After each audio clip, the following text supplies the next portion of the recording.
The Last Ronin issue 4 has been out for a few months, and it's a doozy. We got more tragic deaths and more answers of what happened to some of our favorite characters. The artwork in the comic was amazing, and I loved everything they did in this issue. And in this video, I'm going to give you my spoiler review of The Last Ronin issue 4. What up, Geektron here, and if you love the Turtles and 90s and early 2000 related, consider subscribing.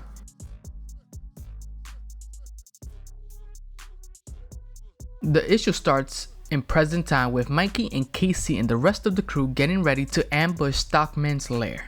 This opening segment was pretty badass, and we got to see Casey Marie call Mikey Sensei. We got to see lots of battle action, Mikey using his brother's weapons and Casey Marie helping him out. After that, we get a flashback of Mikey walking up to Casey Marie, watching her train and seeing how impressive she is. But Mikey tells her to show her everything she got, but she was no match for him. She couldn't even land a punch on him, and that's when Mikey offered to train her, and that's when he became her sensei, which to me was pretty awesome. Who would have thought Mikey becoming a sensei? Am I right? Our little turtle's all grown up.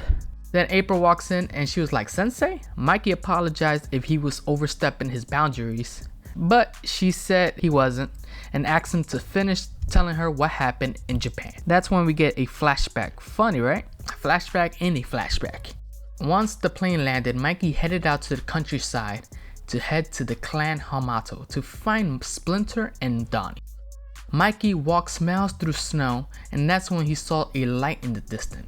It was the first sight of life he's seen for a while, and he was praying that they will help.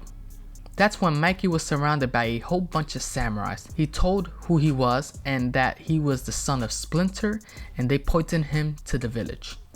The village turned out to be massive, and the elder was waiting for him with sad eyes when he told them who he was. The elder told him come inside, with Mikey begging where's his father and brother. He couldn't even look at him in the face. That's when we get another flashback. Yes, I know, a flashback inside a flashback inside a flashback. That's when we get to see when Splinter and Donnie arrive in Japan. They all prepare for the peace treaty and get ready to meet. We get to see Donatello in this amazing samurai outfit, which I think is pretty dope if you ask me. Master Splinter hoping that it's not a trap, but the elder kept telling him there is no sign of malice. They all met in the cemetery. They told Splinter and Donnie no weapons, but Splinter told them he didn't agree to that. Splinter gets aggravated not seeing their master and them trying to unarm him.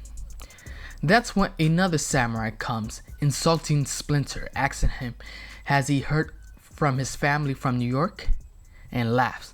That's when we get to see Splinter go beast mode by slicing off the head of the people that greeted him when he arrived. That's when all hell broke loose and the war started. We got to see Master Splinter and Donatello go to work on their enemy. We got to see lots of great action, but the enemy had lots of faith they would win because they had the numbers.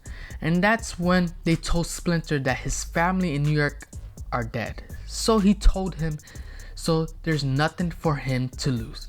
Donnie screamed the archers, "We need to pull back." But instead of pulling back, Splinter pushed forward. Splinter runs through the battlefield and throws his katana right through the samurai's chest, while the archers shoot their arrows, and Donnie jumps in front of Master Splinter to save him. But unfortunately, they both didn't survive. That's when we get back to the elder finishing his story, Mikey realizing that he's the last one left from his family, which was pretty tragic. Now we get back to April and Mikey telling him why he calls himself Ronin, because he was the last of his kind. And that's when they talk about Casey Marie's ability. We found out she got it because April and Casey Jones was always around the turtles, and we found out that she has the same strength and agility as the turtle. April told Mikey to promise not to tell her. That's when they started planning to ambush Stockman's lair. And that's when we finally get to present time. We get to see the ambush unfold. We see Stockman brushing off the attack like nothing has happened. we go to Karai's son and his people letting him know that there's something going on in Stockman's Island. He almost brushed it off, but he still sent a unit to go check it out. Mikey and the crew kept pushing, and that's when April goes through the building with her tank. That's when Stockman realized this is the real deal. April connects Honeycutt to the system. Stockman realized that Honeycutt is there and heads to April, and that's when she punches him in the face saying, "This is for my husband." He hits her back, knocking her down, and that's when he grabs Honeycutt.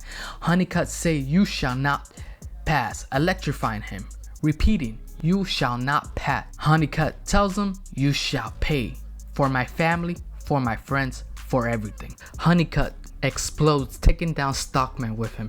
This part was so dramatic, it was amazing. April tells him thanks. Everything starts shutting down, even the foot cops around the city. We see Hiroto panicking, telling his people to get Stockman on the line. We see people destroying the foot cops. Then we get back to the gang. Casey Marie saying, "I think we won." April saying, "The battle, not the war." And Mikey saying, "And not for the price I'm willing to pay anymore." And that was the end of this amazing issue. Wow, this issue is definitely one of the best one that has been released. So what do you guys think of this issue? What do you think is going to happen in the finale? Let me know in the comments below, and if you enjoyed this video, make sure to smash that like button and subscribe for more videos just like this one. Thanks.